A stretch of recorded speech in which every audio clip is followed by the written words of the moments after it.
Joseph Campbell y el poder del mito, con Bill Moyers. Joseph Campbell creía que todo comienza con una historia. Así que empezaremos esta serie sobre Joseph Campbell con una de sus favoritas. Se hallaba en Japón para asistir a un congreso sobre religión cuando escuchó a otro norteamericano, un filósofo social de Nueva York, decirle a un sacerdote shintoísta: ya hemos presenciado varias ceremonias y hemos conocido un buen número de sus santuarios, pero no consigo comprender su ideología, no consigo comprender su teología. El japonés permaneció ensimismado un rato y luego sacudió lentamente la cabeza. No creo que tengamos una ideología, le contestó. Ni tenemos una teología. Bailamos. Campbell lo podría haber dicho de su propia vida. Cuando murió en 1987, a los 83 años, era considerado uno de los principales expertos mundiales en mitología. Las historias y leyendas narradas por los seres humanos a través del tiempo para explicar el universo y nuestro lugar en él. Los 20 libros que escribió o compiló han influido tanto en artistas como en eruditos y estudiantes. Cuando murió, estaba trabajando en un monumental atlas histórico de la mitología mundial. Su esfuerzo para reunir bajo un mismo techo la sabiduría espiritual e intelectual de toda una vida. Algunos de sus libros ya son clásicos, como El héroe de los mil rostros, que cimentó su fama hace 40 años, o Las máscaras de Dios, un estudio sobre la mitología en 4 volúmenes.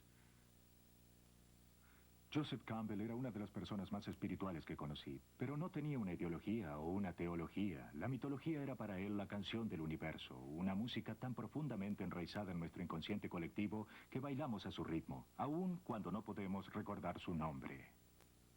Durante los 2 últimos veranos de su vida grabamos estas conversaciones en California, en el rancho Skywalker, hogar de su amigo George Lucas, cuya trilogía cinematográfica La Guerra de las Galaxias había sido influida por la obra de Campbell. Hablamos sobre el mensaje y el significado del mito, sobre los primeros narradores de historias, sobre el amor y el matrimonio, dioses y diosas, religión, rituales, arte y psicología, pero siempre volvíamos a su tema preferido, el héroe de los 1000 rostros. Hoy, la aventura del héroe. ¿Por qué el héroe de los 1000 rostros? Bien, porque existe una cierta secuencia de acciones típicas del héroe que puede detectarse en historias de todas partes del mundo y de distintos periodos de la historia. Y creo que esencialmente podríamos decir que se trata de una sola hazaña lograda por muchas personas distintas. ¿Por qué existen tantas historias del héroe o héroes en la mitología? Bien, porque de eso vale la pena escribir. Quiero decir, incluso en las novelas populares, el personaje principal es un héroe o una heroína, es decir, alguien que ha encontrado o ha alcanzado o ha hecho algo que está más allá de los límites normales de la realización y la experiencia. Un héroe propiamente dicho es alguien que ha dado su vida por algo más grande que sí mismo o distinto a sí mismo. Y en todas estas culturas, más allá del disfraz ocasional del héroe, ¿cuál es la hazaña?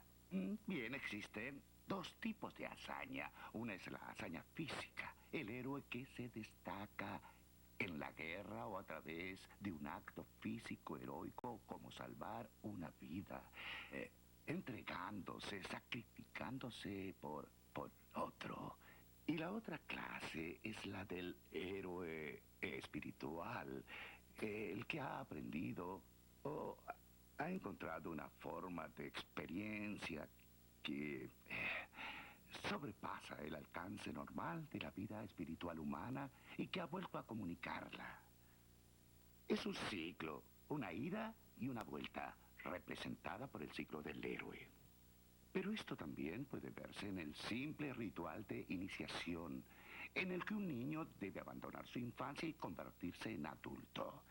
Podríamos decir que su personalidad y psiquis infantiles deben morir y retornar como un adulto responsable de sí mismo. Se trata de una experiencia fundamental por la que todos debemos pasar. Permanecemos en nuestra infancia por lo menos 14 años y por lo tanto salir de esa postura de dependencia, dependencia psicológica. Para entrar en una de autorresponsabilidad psicológica requiere de una muerte y una resurrección. Y ese es el motivo básico del viaje del héroe. Abandonar una condición y hallar la fuente de la vida para encontrarse en una condición más rica o más madura o distinta. Así que si no somos héroes en el gran sentido de redentores de una sociedad, nosotros debemos emprender ese viaje espiritualmente o psicológicamente dentro de nosotros. Eso es. Otto Rank, en su breve y maravilloso libro, El mito del nacimiento del héroe, dice que todos somos héroes al nacer. Y hemos pasado una transformación tremenda desde lo que podemos llamar una pequeña criatura acuática que vive en un reino de fluido amniótico para emerger como un mamífero que respira aire, que logrará ponerse en pie.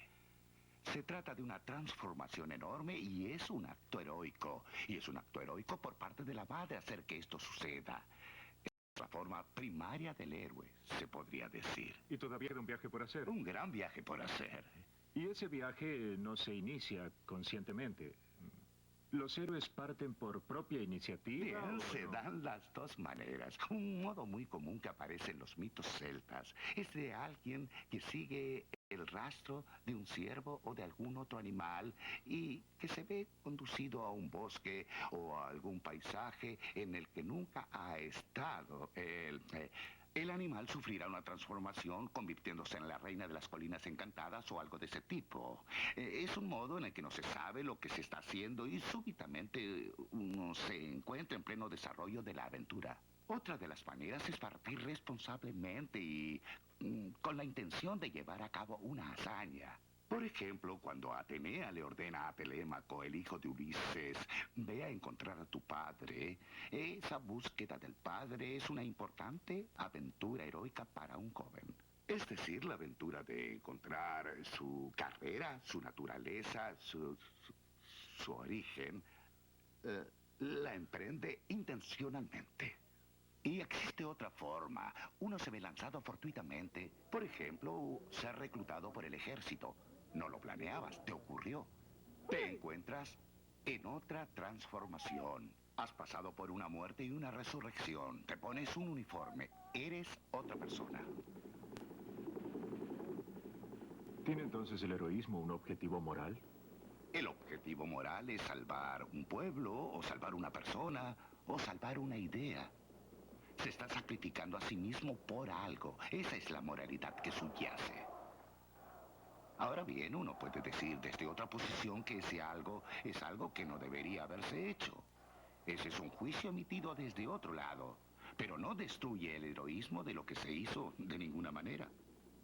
Bien, es una visión distinta de los héroes de la que yo tenía cuando leía de chico la historia de Prometeo, que fue en busca del fuego para traerlo de vuelta en beneficio de la humanidad y tuvo que sufrir por ello. Sí, quiero decir, Prometeo trae el fuego a la humanidad y por consiguiente la civilización. Eso es, por otra parte, un tema universal. ¿En serio? El tema del héroe que roba el fuego está usualmente seguido de una carrera de postas. A menudo se trata de un cuervo azul o de un pájaro carpintero o alguna otra ave que roba el fuego y luego lo pasa a otra y luego a otra, un animal después de otro. Así que se van quemando a medida que lo llevan. Esa es la causa de los distintos colores de los animales. El robo del fuego es un mito universal. ¿Varían estas historias sobre héroes entre una cultura y otra? Bien, es el grado de iluminación o de acción lo que las hace diferentes. Hay un héroe típico de culturas tempranas que sale a matar monstruos. Ahora bien, eso sucede en el período de la historia en el que el hombre está dándole forma a su mundo, partiendo de un mundo salvaje y amorfo. Es un mundo con una forma distinta, pero inapropiada para el hombre. Por eso sale a matar monstruos. Entonces el héroe evoluciona con el tiempo, como la mayoría de los conceptos, ideas y aventuras. Bien, evoluciona a medida que evoluciona la cultura. Por ejemplo, Moisés es una figura heroica en su ascenso a la montaña, su encuentro con Yahvé en la cima de la montaña y su retorno con las reglas para la formación de una sociedad enteramente nueva. Esa es la acción del héroe. Partida, logro, retorno. Y en el camino existen aventuras que también encuentran su paralelo en otras tradiciones. La figura del Buda, por ejemplo, es como la de Cristo. Por supuesto, 500 años antes. Se podrían igualar estas dos tradiciones en cada detalle, hasta en las características de sus apóstoles, de sus monjes. Tomemos a Cristo. Ahí tenemos representada perfectamente una fórmula de la hazaña del héroe que se ve sometido a 3 tentaciones. La tentación económica, cuando el diablo le dice, pareces hambriento, di esa piedra que se convierta en pan. Jesús le responde, no solo de pan vive el hombre, sino de cada palabra de la boca de Dios. A continuación, tenemos la tentación política.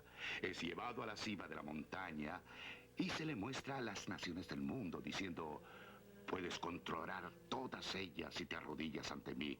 Y luego, si eres tan espiritual, vayamos al pináculo del templo de Herodes y arrójate desde allí, ya que Dios te sostendrá y ni siquiera te rasguñarás los talones. Y él contesta, no tentarás al Señor tu Dios. Esas son las 3 tentaciones de Cristo en el desierto. El Buda también se interna en la selva, se reúne con los principales gurúes de la época y sigue su camino. Llega al árbol Bo, el árbol de la iluminación, pasa por 3 tentaciones. No son las mismas tentaciones, pero sí son 3 tentaciones. Y una es la de la lujuria, otra la del miedo y otra la del deber social. Hacer lo que se nos dice. Y luego estos 2 hombres vuelven y eligen sus discípulos que los ayudan a establecer un nuevo modo de conciencia en términos de lo que han descubierto allí. Se trata de las mismas hazañas heroicas, son las hazañas del héroe espiritual. Moisés, el Buda, Cristo, Mahoma.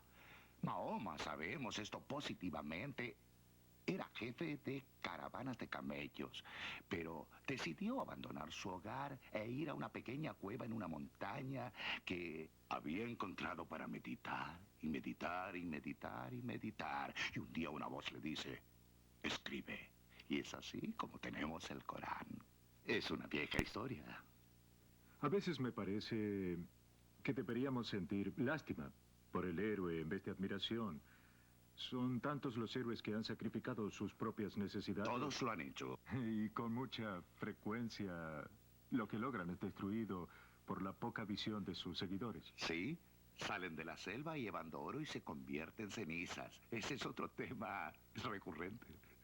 En esta cultura de religión fácil, alcanzada, sin esfuerzo, me parece que nos hemos olvidado de que las 3 grandes religiones enseñan que las pruebas por las que pasa el héroe son una parte importante de su viaje y que no existe recompensa sin renunciación y sin un precio. El Corán dice, ¿piensas que entrarás al jardín de la dicha sin las pruebas que han tenido que pasar los que vinieron antes que tú? Bien, si nos damos cuenta de cuál es el verdadero problema, que es el de pensar principalmente en nosotros mismos y en nuestra propia protección. No pensar en uno, entregarse al otro. Esa es una prueba en sí misma. No, estamos hablando de una gran transformación de la conciencia. Y todos los mitos tienen que ocuparse de la transformación de la conciencia.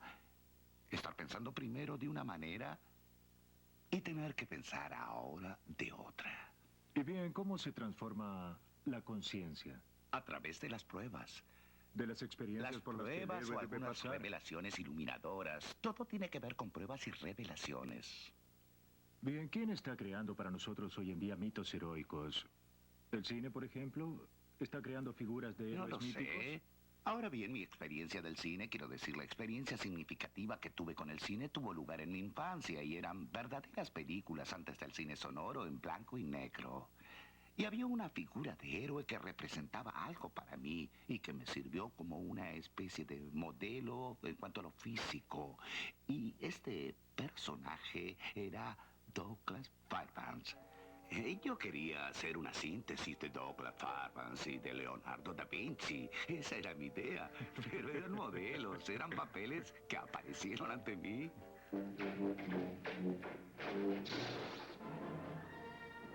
Y una película como La Guerra de las Galaxias puede llenar de alguna manera esa necesidad de aventura espiritual, esa necesidad de héroes. Totalmente. Cumple con el ciclo a la perfección. No es un simple drama moral. Tiene que ver con los poderes de la vida y con su inflexión a través de la acción del hombre.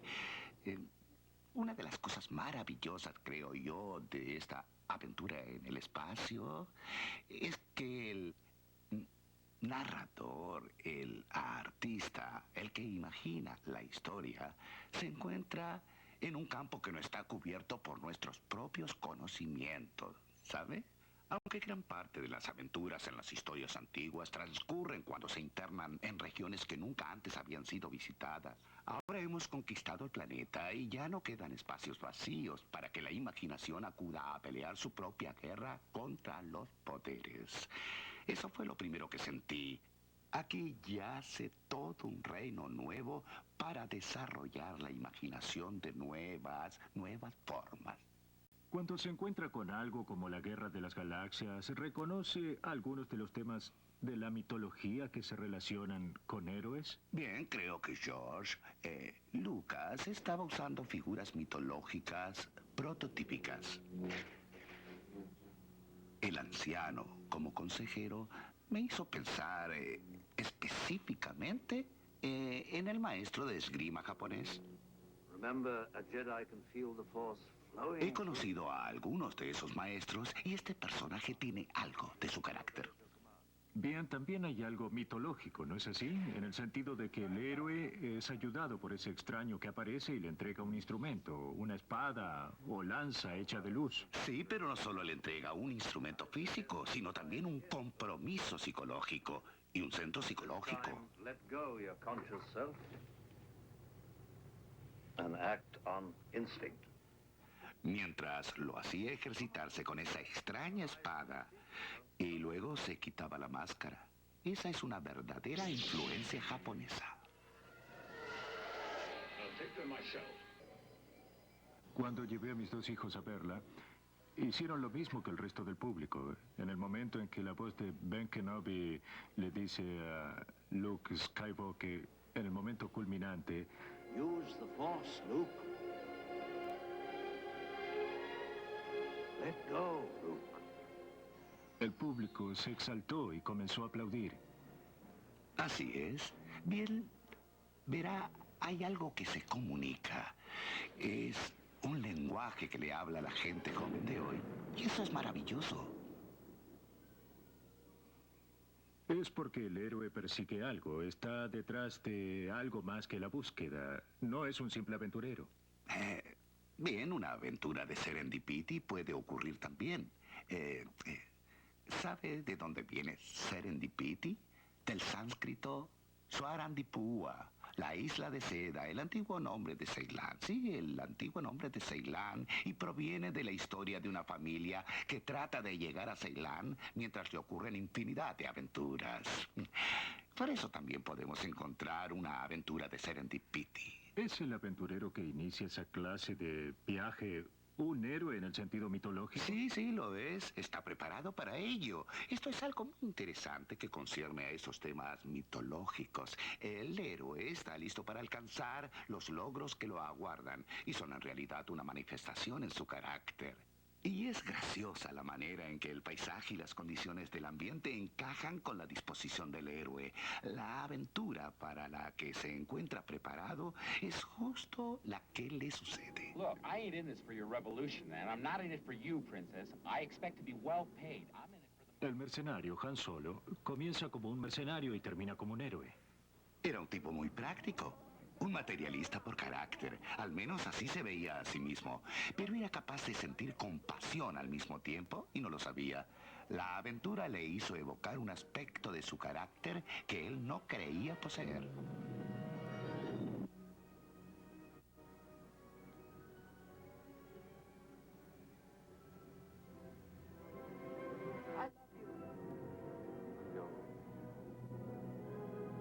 Cree que es egoísta y no lo es realmente. Y ese es un tipo de ser humano muy querible, creo yo. Y hay un montón de personas así que se desempeñan admirablemente en el mundo. Creen que trabajan para sí mismos. Se creen muy prácticos, pero no.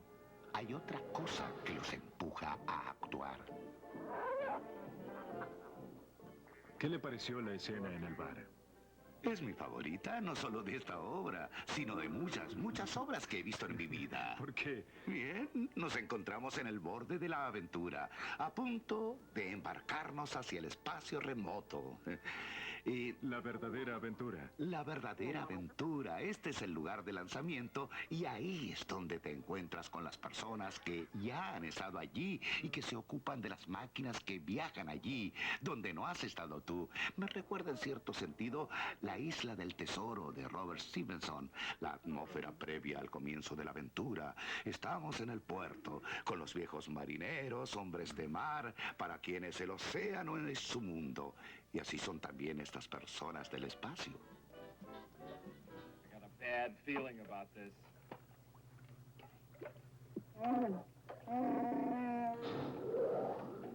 The walls are Don't moving! just stand there, try and brace it with something. Mi escena preferida es cuando están en el compactador de basura y las paredes empiezan a cerrar. En ese momento pensé, es como el vientre de la ballena del que salió Jonás. De eso se trata, sí, es allí donde están, metidos en el vientre de la ballena. ¿Cuál es el significado mitológico del vientre? Es el descenso a la oscuridad. Jonás en la ballena, quiero decir, ahí tenemos una figura típica, entrar en el vientre de la ballena y volver a salir. ¿Por qué el héroe pasa por eso? La ballena representa la personificación, se podría decir, de todo lo que está en el inconsciente. Al leer estas cosas de un modo psicológico, el agua es el inconsciente. La criatura en el agua vendría a ser el dinamismo del inconsciente, que encierra peligro, es poderoso y tiene que ser controlado por la conciencia. La primera etapa de la aventura del héroe, cuando se lanza a la aventura, consiste en abandonar el reino de la luz que controla y conoce y desplazarse hacia el umbral. Y es el umbral a donde llega el monstruo del abismo para encontrarse con él. Y a partir de allí se dan 2 o 3 resultados. En el primero, el héroe es cortado en pedazos y desciende al abismo hecho fragmentos para después resucitar. O si no, puede aniquilar el poder del dragón tal como lo hace Sigfrido. Pero luego prueba la sangre del dragón, es decir, asimila su poder. Y cuando Sigfrido ha matado al dragón y probado su sangre, oye la canción de la naturaleza. Ha trascendido su humanidad y ha reasociado con los poderes de la naturaleza, que son los poderes de nuestra vida, de los que nos aleja nuestra mente. Verá, esto que tenemos aquí arriba, esta conciencia, cree que está a cargo del negocio, es un órgano secundario. Es un órgano secundario del ser humano total y no debe ponerse a sí mismo en control. Debe someterse y servir a la humanidad del cuerpo. Join me, and I will complete your training. Cuando la conciencia toma el control, aparece este Bagger, el hombre que se ha pasado al lado intelectual. I'll never join you. If you only knew the power of the dark side. No está pensando o viviendo en términos de humanidad, está viviendo en términos de un sistema. Y esta es la amenaza a nuestras vidas. Todos nos enfrentamos con ella. Todos actuamos en la sociedad, en relación con un sistema. Ahora, ¿el sistema nos devorará, quitándonos nuestra humanidad? ¿O seremos capaces de usar el sistema con propósitos humanos? ¿Nos ayudaría el héroe de los 1000 rostros a responder esa pregunta sobre cómo cambiar el sistema para que no termine usándonos? No creo que nos ayudaría a cambiar el sistema, pero sí a vivir dentro del sistema como seres humanos. ¿Por qué medios? Bien, haciendo como Luke Skywalker, evitando pasar al otro lado y resistiendo los reclamos impersonales. Pero ya puedo oír a alguien del público diciendo, bueno, eso está muy bien para la imaginación de un George Lucas o para la erudición de Joseph Campbell, pero eso no es lo que sucede en mi vida. Por supuesto pasa. Si el hombre no escucha las demandas de su propia vida espiritual y afectiva, insiste en seguir cierto programa, terminará en un quiebre esquizofrénico. Esa persona se ha descentrado, se ha alineado a una vida programática, totalmente ajena a la vida que le interesa al cuerpo. Muy ajena. Y el mundo está lleno de esa gente que ha cesado de escucharse a sí misma. En mi propia vida he tenido muchas oportunidades de comprometerme con un sistema y de seguirlo, obedeciendo sus mandatos. Mi vida ha sido la de un rebelde. No pensaba someterme. ¿Realmente cree que el espíritu creativo tiene un campo de acción propio más allá de las fronteras? Sí, así es. Hay algo heroico en lo que usted dice. No quiero decir que usted se ve a sí mismo como un héroe. No, no es eso, pero sí me veo como un rebelde. Quizá entonces el héroe acecha en cada uno de nosotros cuando no lo sabemos. Quiero decir, nuestra vida evoca nuestro carácter y descubrimos más sobre nosotros a medida que avanzamos. Y es muy agradable ser capaces de ponernos en situaciones que evocarán nuestra mejor naturaleza y no la peor. ¿Podría dar un ejemplo? Le contaré una historia. Me estoy ocupando actualmente de una historia de los indios iroqueses. Es un tipo de historia muy frecuente entre los indios norteamericanos, que yo llamo el rechazo de los pretendientes. Una muchacha y su madre vivían en una carpa en el borde del poblado. Era una muchacha muy atractiva, pero tan orgullosa que no aceptaba a ninguno de sus candidatos. Ellos pedían su mano a través de la madre, que estaba terriblemente enojada con su hija. Bien, un día estaban las dos recogiendo leña a gran distancia del poblado y mientras juntaban la madera, las cubrió una oscuridad terrible. No era claro la oscuridad normal de la noche. Cuando aparece una oscuridad así podemos estar seguros, hay un mago que trabaja. Entonces la madre le dijo, bien, juntemos un poco de ramas y construyamos una pequeña carpa para nosotras dos. Y juntemos también un poco de madera para hacer un fuego y pasaremos la noche aquí. Tras realizar todo esto, la madre se quedó dormida. La muchacha levantó la vista y se encontró con un hombre de aspecto magnífico frente suyo, con un cinturón muy valioso y un tocado de plumas negras. Él le dice, he venido a casarme contigo y esperaré tu respuesta. Ella lo acepta y también lo aprueba su madre. Y él le entrega su valioso cinturón para que sepa que sus intenciones son serias. Así el hombre se va con la muchacha. Ella ha dado su acuerdo. Los meros seres humanos no eran suficientes para ella, pero aquí encontró algo realmente. Se encuentra en otro territorio. Comienza una aventura maravillosa. Va con él a su pueblo y entran en su cabaña. La gente le da la bienvenida y ella se encuentra muy cómoda con todo. Y al día siguiente, él le dice, saldré a cazar. Así que sale de la cabaña y cierra la puerta con un golpe. Ella entonces escucha un sonido extraño.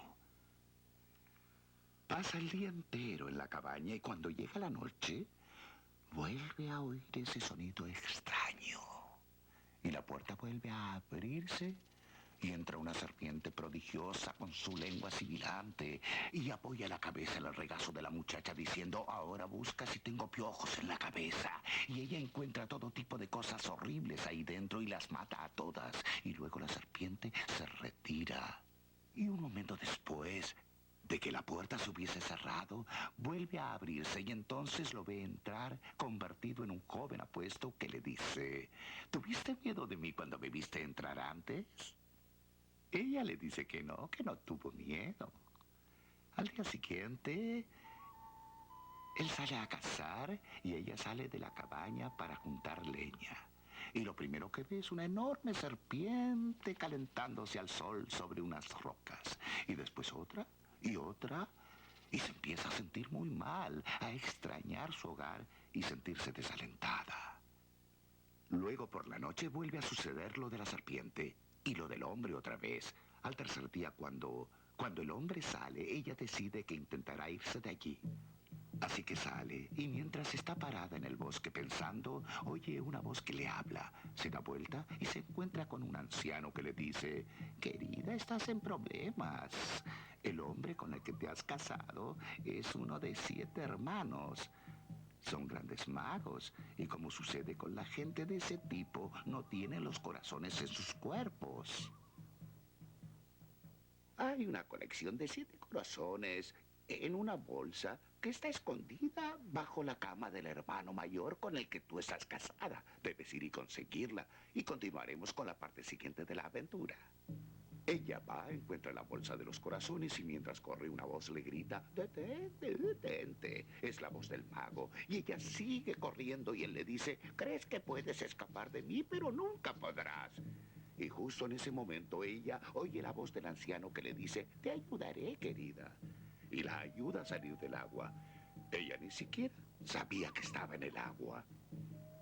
¿Y qué es lo que nos dice esta historia? Eso quiere decir que has abandonado la tierra firme, el sólido planeta, y que te encuentras en el campo del inconsciente. Y ella se había empujado a sí misma al reino trascendente para ser atrapada por los poderes negativos del abismo y ahora está siendo rescatada por los poderes superiores. Lo que ha hecho es elevarse por encima del campo local y colocada en el campo del poder superior de mayor peligro. ¿Será capaz de manejarlo? Si no reúnes las condiciones para estar en el lugar en que te has puesto, será como casarte con un demonio. Si las reúnes, será una gloria donde obtendrás una vida que será tuya a tu propia manera.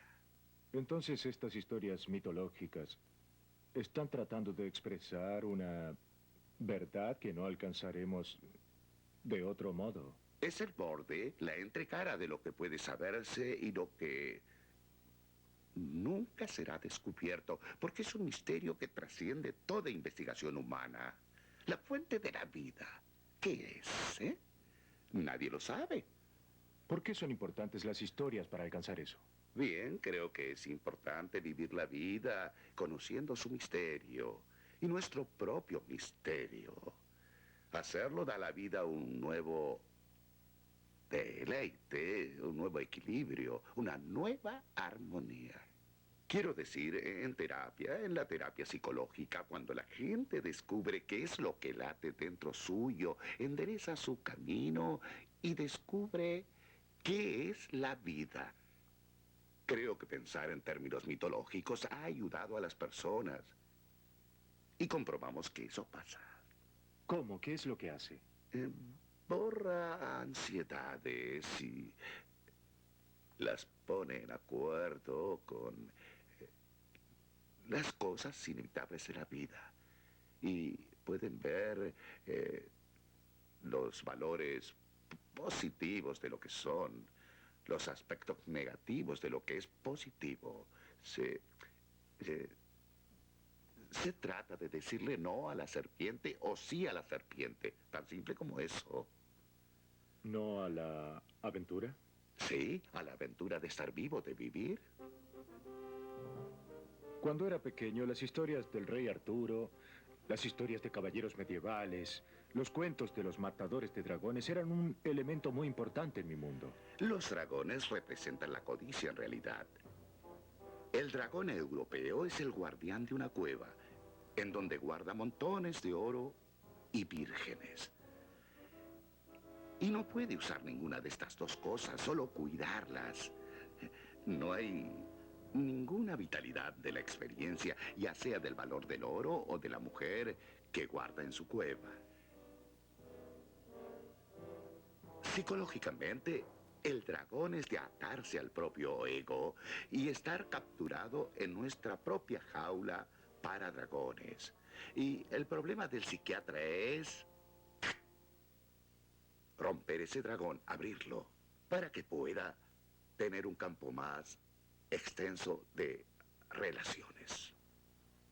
Jung tuvo una paciente que se sentía sola, que hizo un dibujo de sí misma como si estuviera atrapada en las rocas. De la cintura para abajo estaba atrapada en las rocas. Y se encontraba en una costa ventosa con su pelo volando al viento y todo el oro, que es el signo de la vitalidad de la vida, encerrado en las rocas. Y el dibujo siguiente que Jung le hizo hacer, lo hizo después de algo que él le dijo. De repente, un rayo golpeó las rocas y el oro comenzó a derramarse. Y ella vio reflejado el oro en las rocas que la rodeaban. No había más oro en las rocas. Estaba todo disponible por encima. Y en las sesiones que siguieron, esos rastros de oro fueron identificados. Eran sus amigos. No estaba sola, pero se había encerrado en su propio cuartito y en su pequeña vida, a pesar de tener amigos. ¿Ve lo que quiero decir? Eso es matar al dragón. Los miedos y las cosas que tenemos, eso es el dragón, de eso es lo que se trata.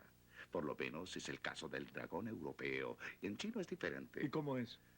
Representa la vitalidad de los pantanos y el dragón aparece golpeando su estómago y diciendo... "Oh, oh, oh, oh". Como ve, es otro tipo de dragón. Y es el que otorga las dádivas y las aguas y todo ese tipo de cosas. Es la cosa más gloriosa que existe. Pero es el dragón negativo, el que nos derrumba. Lo que usted dice es que si no hay dragones allí fuera, y es probable que no los haya. El verdadero dragón está en uno. ¿Y qué es el verdadero dragón? Es el ego que nos retiene. ¿Qué es mi ego? Lo que quiero, lo que creo, lo que puedo hacer, lo que creo amar y todo eso. Lo que considero como la meta de mi vida puede ser algo demasiado pequeño. Algo que nos inmoviliza.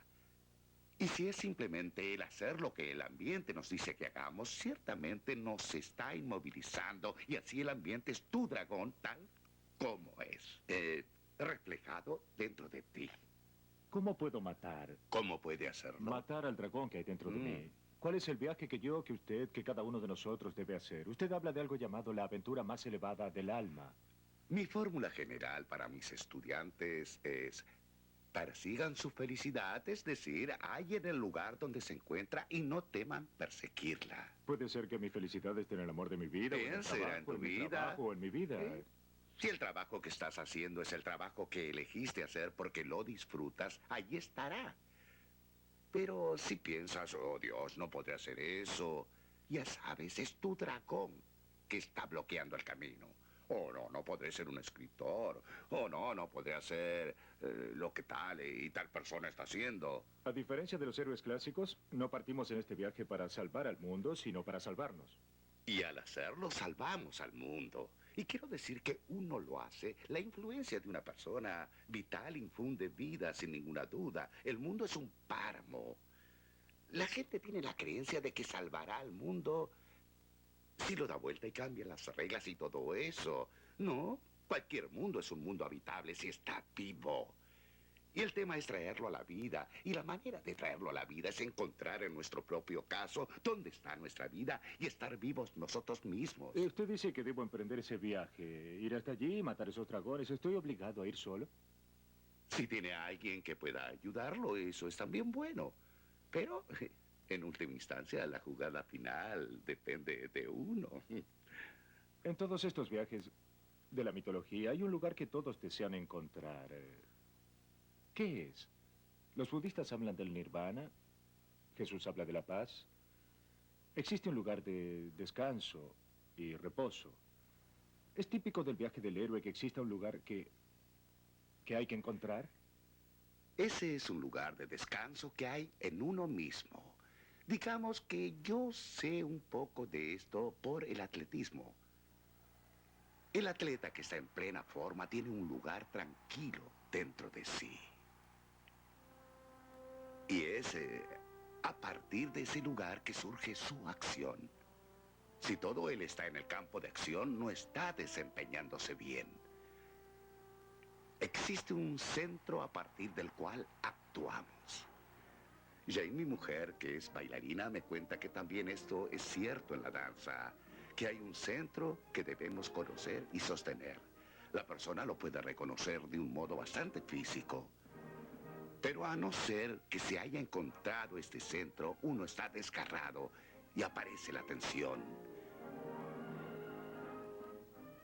Sabemos que la palabra del Buda es nirvana. El nirvana es un estado psicológico de la mente. No es un lugar como el cielo, no, es algo que no está aquí. Está aquí, en medio de la agitación, lo que se llama samsara, el remolino de las condiciones de la vida.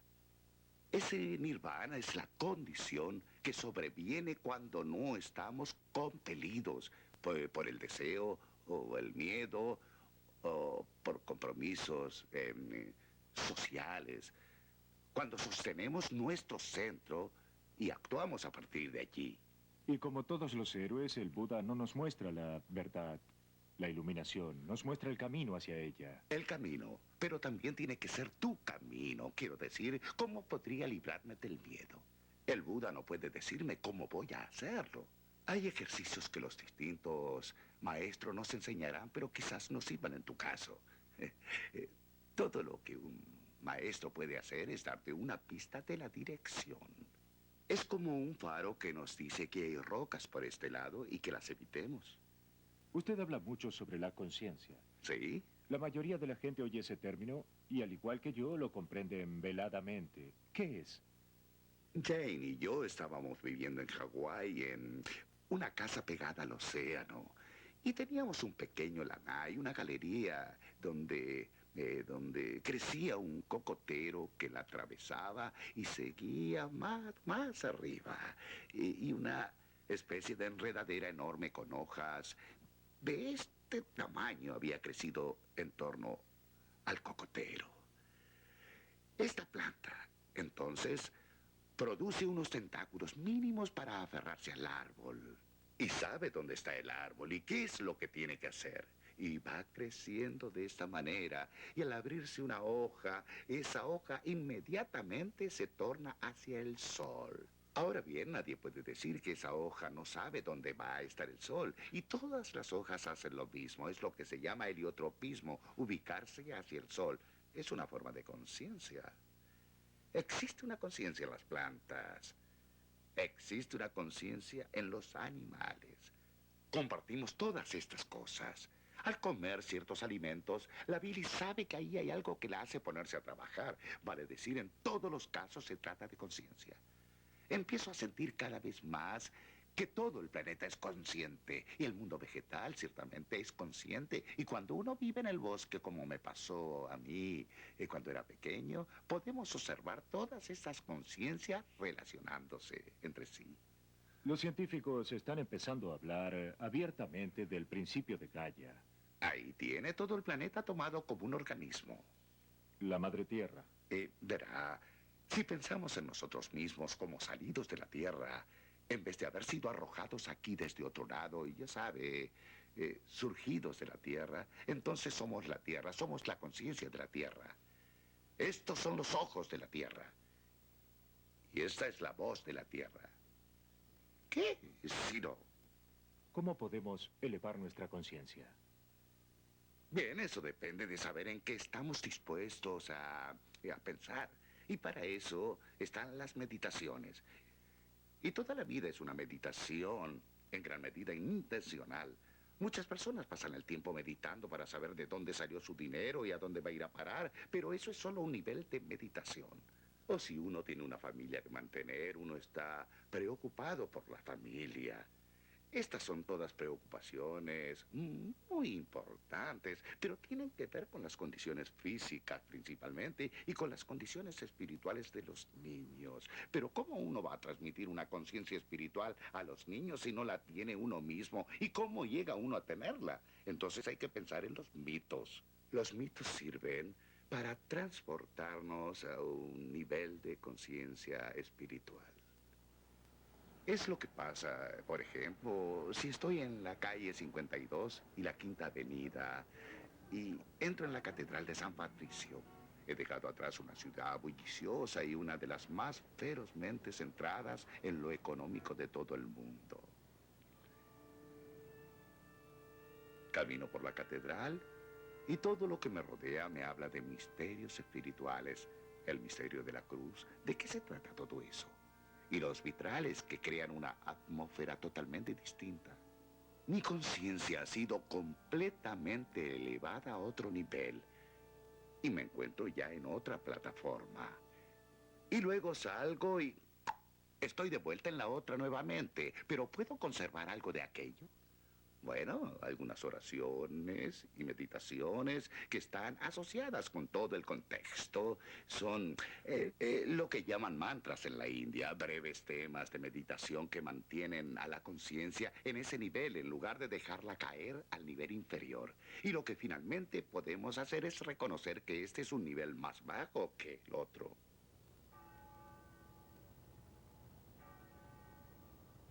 La Catedral de Chartres, que usted ama tanto, Oh, claro. también expresa una relación de lo humano con el cosmos, ¿no es así? Bien, creo que cualquiera que haya estado en Chartres ha sentido algo muy especial dentro de esta catedral. He estado allí unas 8 veces. Cuando estudiaba en París, fui hasta allí unas 5 veces y pasé un fin de semana entero identificando y mirando cada figura de la catedral. Estuve tanto tiempo que el portero, un viejito que se encargaba de la catedral, se me acercó un mediodía y me dijo, ¿le gustaría subir conmigo a sonar las campanas? Por supuesto, contesté. Así que subimos a la aguja, a la torre donde se encuentra la gran campana, la enorme campana de bronce. Y allí había una especie de sube y baja. Y él se paró en uno de los extremos y yo me paré en el otro extremo. Y nos agarramos a la pequeña barra y entonces le dio un empujón. Y empezamos a movernos hacia arriba y hacia abajo, mientras el viento nos despeinaba en el lugar más alto de la catedral. Y ahí empezó el ruido debajo nuestro. ¡Bom! ¿Se imaginará? ¡Bom, bom! Fue una de las experiencias más emocionantes de mi vida.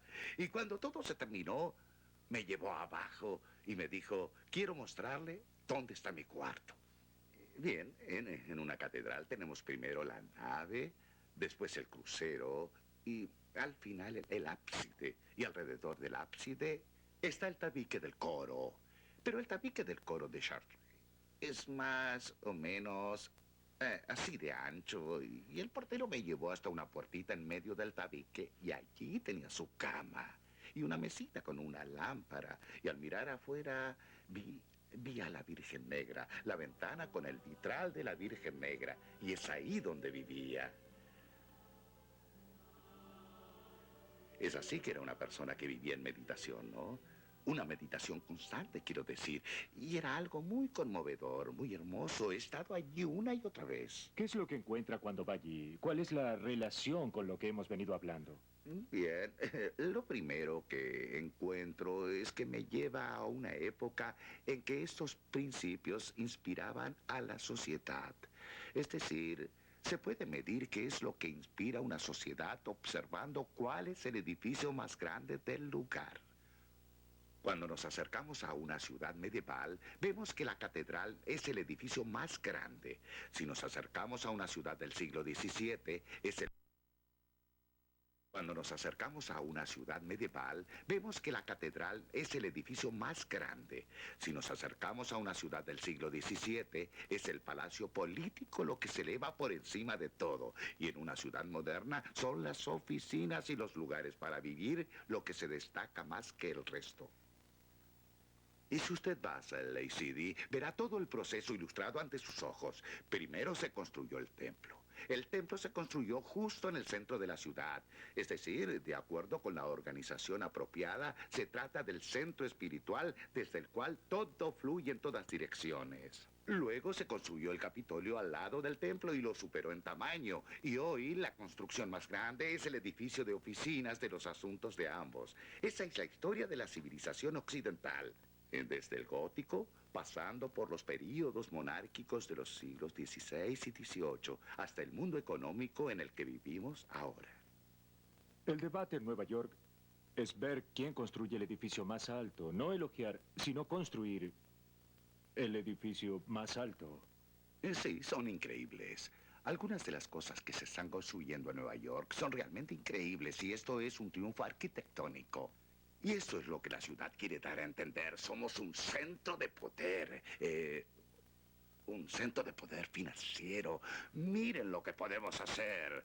Es como el número de unos virtuosos de la acrobacia. ¿Pueden surgir nuevos mitos? Bien podría ser. Uno no puede predecir cómo será un mito del mismo modo que no podemos saber lo que soñaremos esta noche. Los mitos y los sueños provienen del mismo lugar. Vienen de algún tipo de hallazgos que hemos hecho y que tienen que encontrar su expresión en forma simbólica. El mito, el único mito en el que valdrá la pena pensar en el futuro inmediato es el que habla del planeta. No de esta ciudad, no de estas personas, sino del planeta y de todos los que vivimos en él. Esa es mi idea principal con respecto a lo que un mito futuro puede ser. Y tendrá que abordar el tema que abordan todos los mitos. La maduración del individuo, el camino gradual pedagógico, desde la dependencia a través de la adultez y hasta llegar a la madurez y luego a la salida y al modo de atravesarla. También al modo de relacionarnos con esta sociedad y cómo relacionar esta sociedad con el mundo de la naturaleza y con el cosmos. Son los temas que trataron los mitos, por eso el que surja tendrá que ver con todo esto. Pero la sociedad a la que se referirá es la sociedad planetaria y hasta que eso no esté en marcha no tendremos nada. En esa maravillosa fotografía que tiene usted de la Tierra, vista desde el espacio, se ve tan pequeña y al mismo tiempo es tan grande. No se ve ninguna división de naciones o estados, nada de esas cosas. Este podría ser el símbolo realmente de la nueva mitología que vendrá. Ese es el país que celebraremos y ese es el pueblo del que formaremos parte.